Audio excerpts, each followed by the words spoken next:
Well, welcome back, ladies and gentlemen. This is AhTravesty playing some Pillars of Eternity. Alright, we're still here in Elm's Reach, and we're getting ready to go over here to this Terra Evron place. Continue on with this main quest. As you wish. Oh, let's go. And we have a cutscene.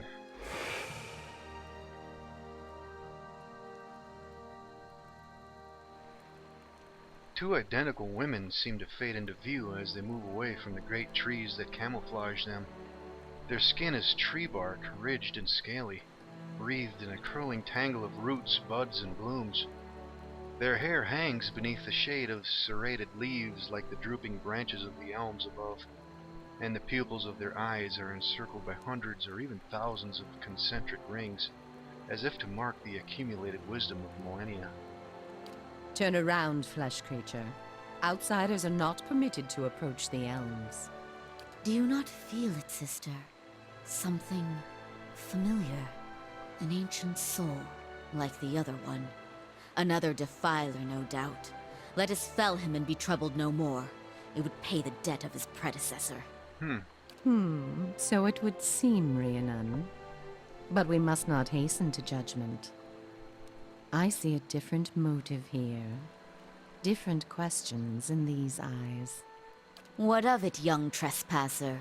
Is it as my sister says? Or are you here to stain this place with foul deeds? I seek a man who came through here. It sounds as though you have already met him. There! By his own admission, Sheetha. Really, sister? And you wonder why your leaves begin to fall out before midsummer? Clearly that man did not want to be followed. Whatever the relationship here, I suspect it is anything but cordial. The answer is yes, old one. We crossed paths with Theos not long ago, and we can tell you where he went. But I find it curious that anyone would seek him out. Suspicious, even. If we are to help you find him, we would know why.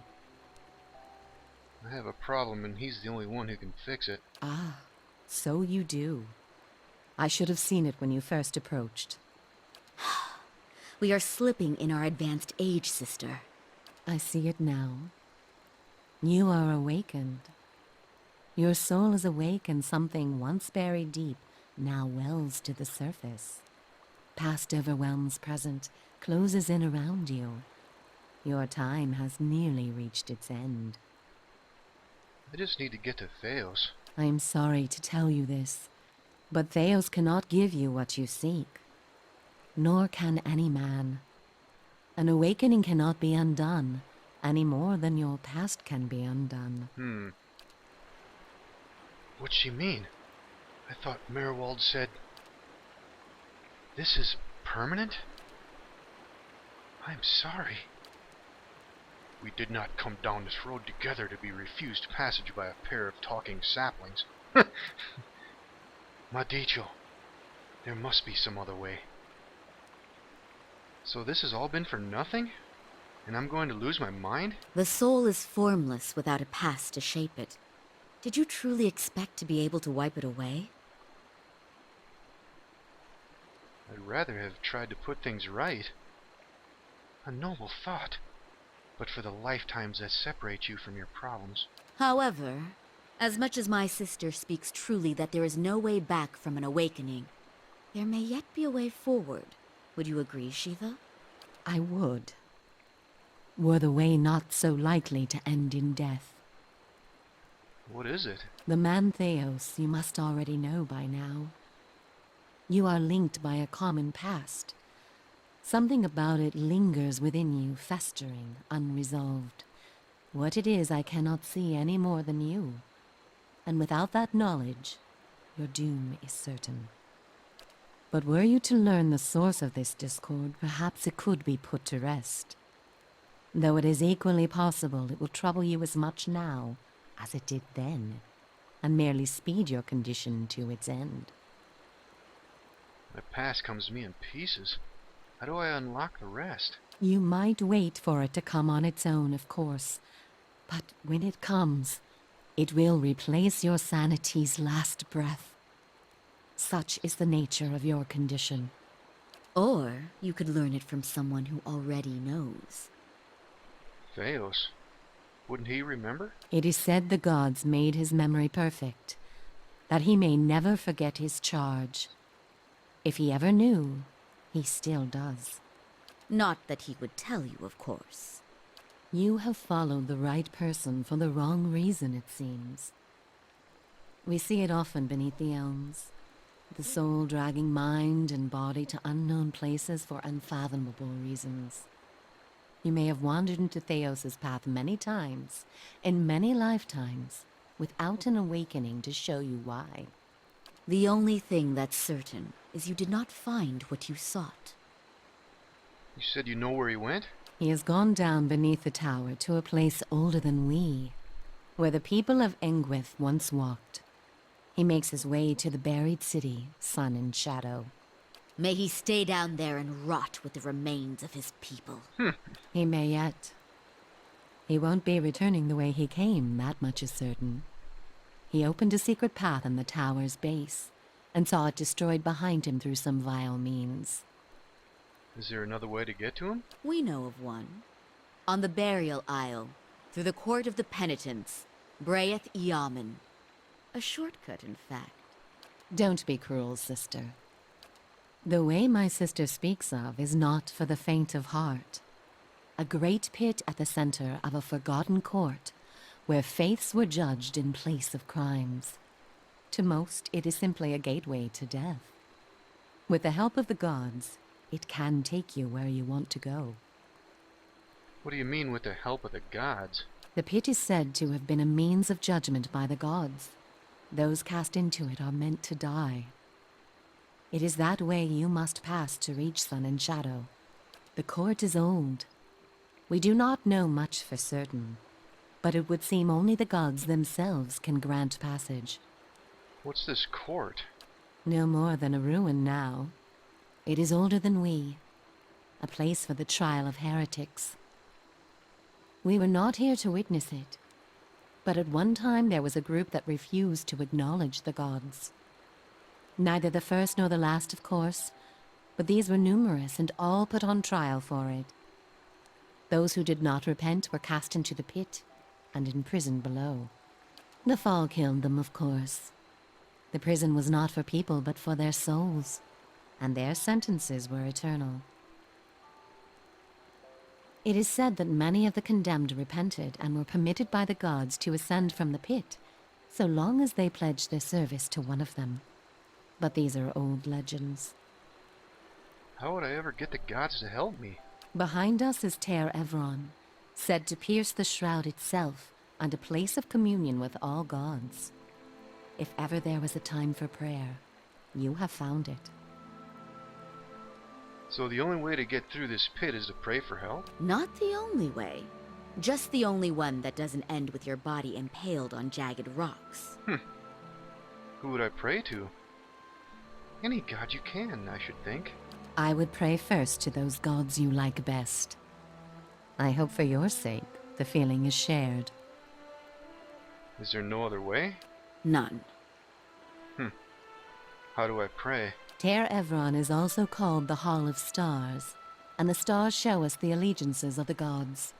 When stars are in conjunction, we know the gods they represent are aligned as well. You should choose a place to pray where you'll be closest to those you want to hear you. If a god stands alone, you should pray to that god. If they band together, you should address them all.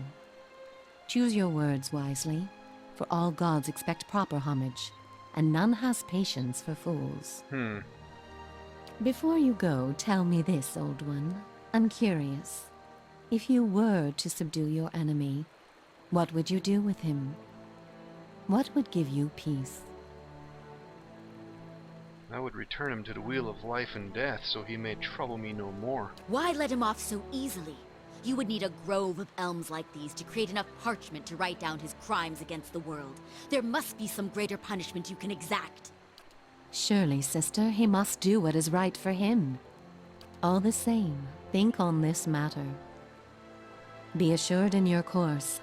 In the end, it may mean all the difference, not just to his soul, but to yours. And be warned. Some questions have answers that can never be learned. and it is those that trouble the soul above all others. May you find an answer to yours.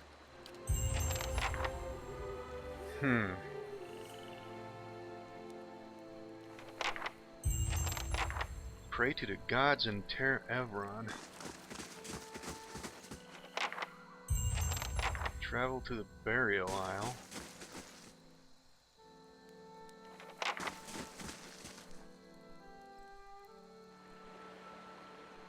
Okay.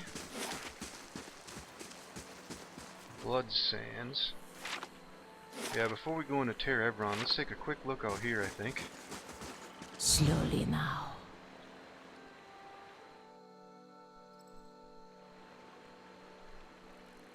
And we have a little bit of plants we can pick up. Can't go any further that way.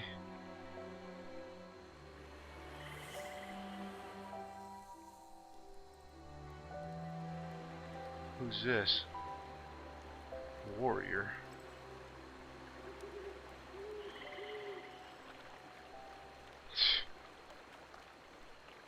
Warrior, and a tribeswoman. Are you sure of what you claim? I hope that the sacrifices wouldn't. With the frontiers again open, I assure you, we'll need much more war paint in the coming times. War paint, huh? Can't get any farther that way.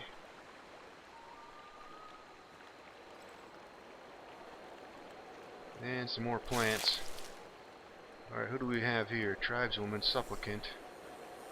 What's this person? There's no greater honor than dying for one's tribe. If some fall in battle, how is this different?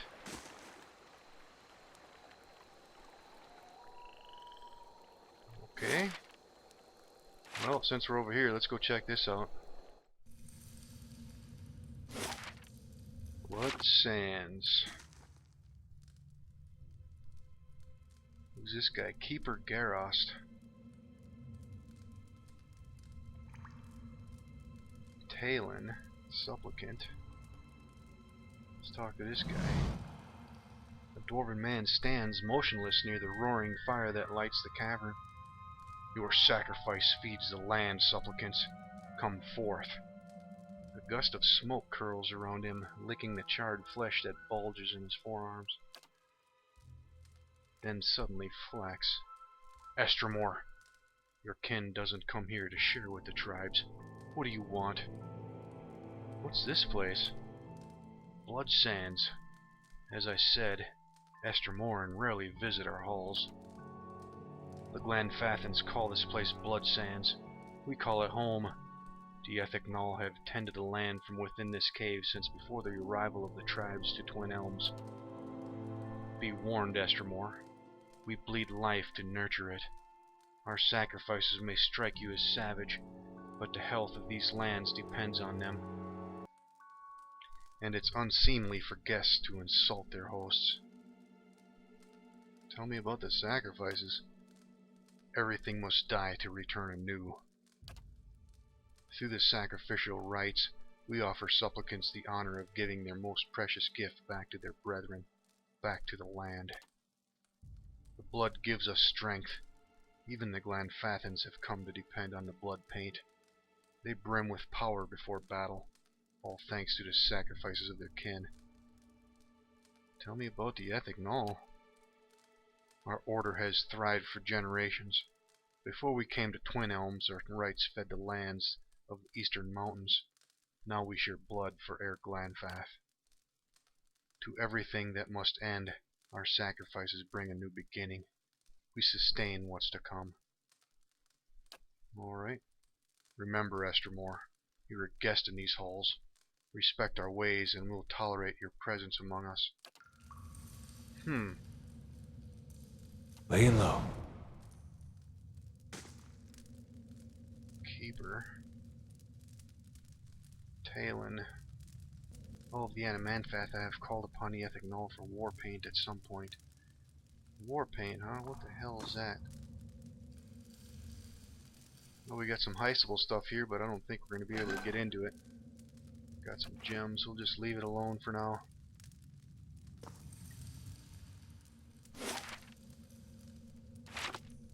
Alright, we have a hallway this way. Let's go see what's down here, I guess. Oh, there's something right here. Let's heist it. 387. We'll grab it. Who's this guy? Keeper.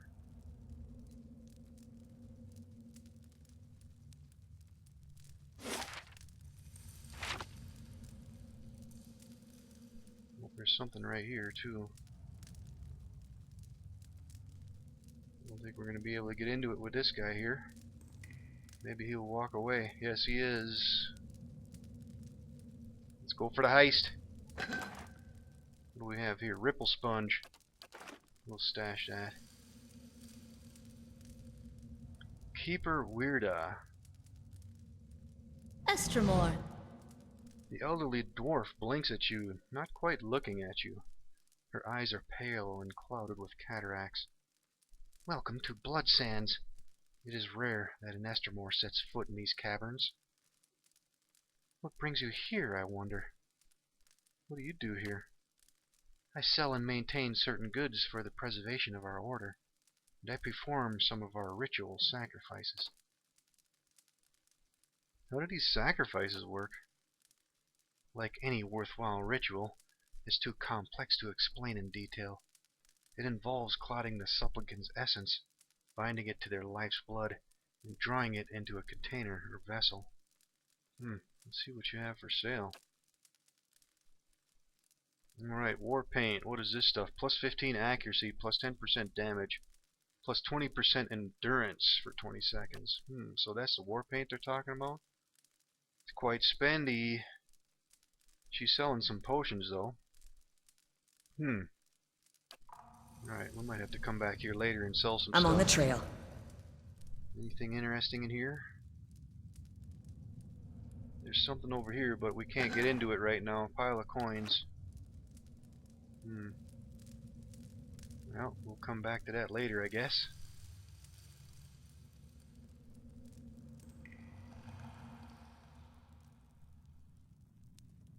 What the hell is that? Earthblight. Well, it's friendly to us right now.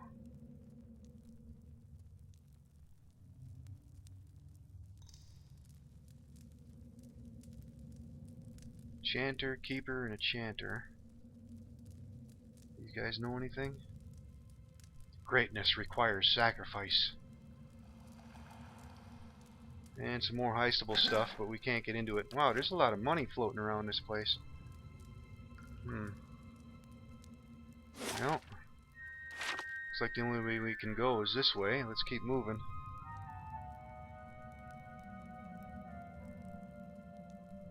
Supplicants. They say the Ethic Null first learned to make war paint in the White March and were banished for it.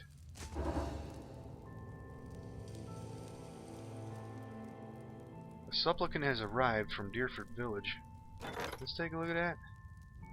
Seeking 850 or an escort. If ignored, minus 8 prestige. Alright, let's escort him. Let's go with... yeah. Alright, let's keep moving.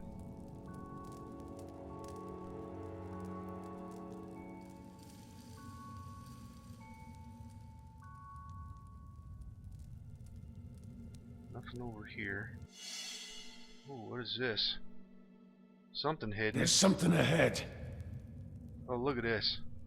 There's blood or something on the floor leading into this wall here. Let me guess, this is a button for a secret room. It sure is. Well, let's go investigate.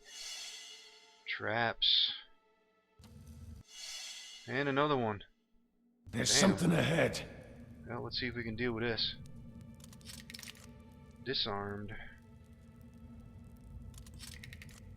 Cannot disarm. Do you wish to trigger it? No. Blood Testament. Only usable by monks.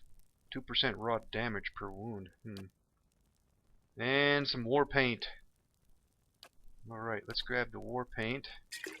And I think we'll stash the rest. Okay, let's see. Yeah, that war paint's some good stuff, man. Let's go ahead and equip some of that on there. Alright, so, set off the trap or not? Let's go ahead and back up. Let's get Travis. Well?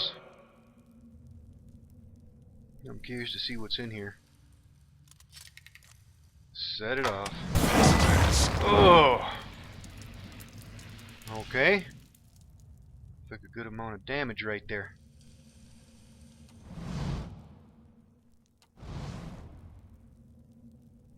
Alright, let's see here. Yes. Can we get into this? Glenn, Fath, and Adra's win. +2 lore, +1 perception, resolve, and dexterity. Very nice. And some more war paint and some alacrity of motion. Let's grab that stuff, and that stuff, and the necklace. Of course. Alright, let's see. Do we have any necklace slots open right now? No. Alright, we'll sort that out in a bit. Let's keep looking. Who's this? Chanter, Keeper, Chanter. What the hell is going on here? Archdruid Rayston.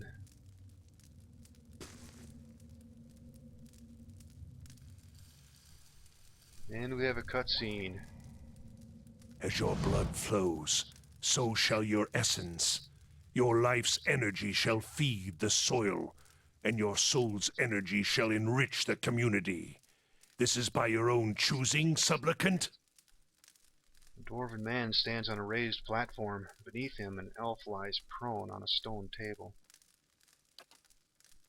Yes! The elf's voice is high but even. The dwarf grips a hatchet with both hands and raises it over his head. He throws his shoulders forward and swings the weapon into the elf's chest. Damn! Connecting with a meaty thump. Blood gushes around the blade, and the sacrifice's screams rend the air. Damn. This is why I prefer the wand to the blade. Despite his earlier agreement, the elf thrashes atop the stone table, his torso arching while his arms and legs remain tied in place. Meanwhile, the dwarf spreads his arms wide and allows blood to spatter his robes. When the elf is finally silent and still, the dwarf pulls his hatchet from the body and wipes it on his hem. Damn. Okay. Looks like the elf changed his mind after that. Be discreet. Alright. These guys say anything? Don't worry, Estermore. All who make sacrifices here do so willingly. Let's go talk to this guy. The dwarf wears crimson robes that are stained and streaked with dark patches. His face is smooth but lacking youthful elasticity. It's as if the lines and wrinkles have been formed and erased many times over. He watches you with eyes like two black pits as he wipes his hatchet on his robes. Hail, Estermore. No one comes to Blood Sands without a purpose. What is yours? Who are you? I am the Archdruid of the Ethic Null. For centuries it has been my duty to guide our rituals and guard our knowledge. It is work that requires a certain resilience, but it is not without its benefits.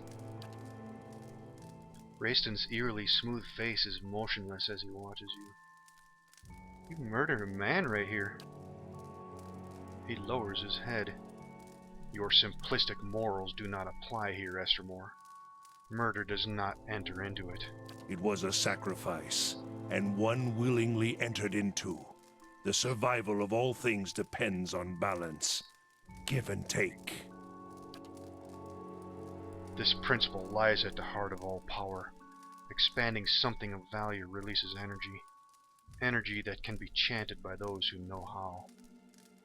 All Kith, whether or not they care to admit it, practice this. We take the yield of the land and the flesh of beasts to live. We give our blood and sweat to propagate the things we desire. I see what you mean. Then you're wiser than most. There is much power in the world for those who have the will and the knowledge to tap into it. I invite you to explore our halls and speak with our supplicants. Some can learn much by observing the sacrifices others are willing to make for a greater purpose. Perhaps you will even consider making a sacrifice of your own. He opens one hand toward you. The creases and nails are darkened and brown. Not all of our sacrifices are written blood, but the most powerful are. Farewell. Alright. Margaren's fire casts light in dark places. Alright, looks like we have some heistable stuff down here too. Doesn't appear we can get into him though. Too many prying eyes.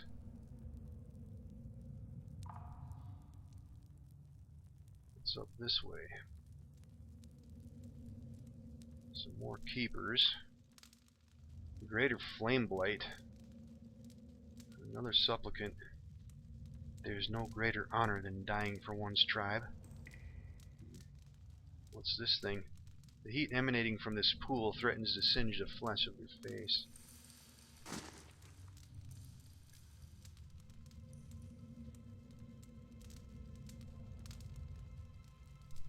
Not much else up here.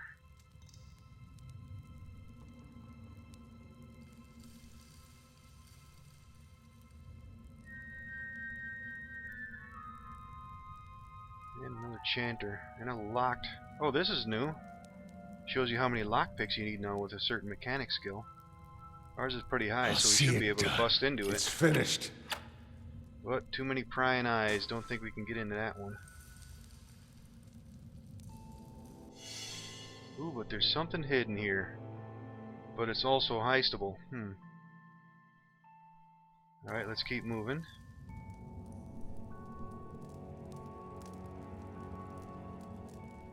Alright, the gift of sacrifice transmutes blood into water and essence into power. Alright, so we are running up on time, so let's go ahead and do a quick save here.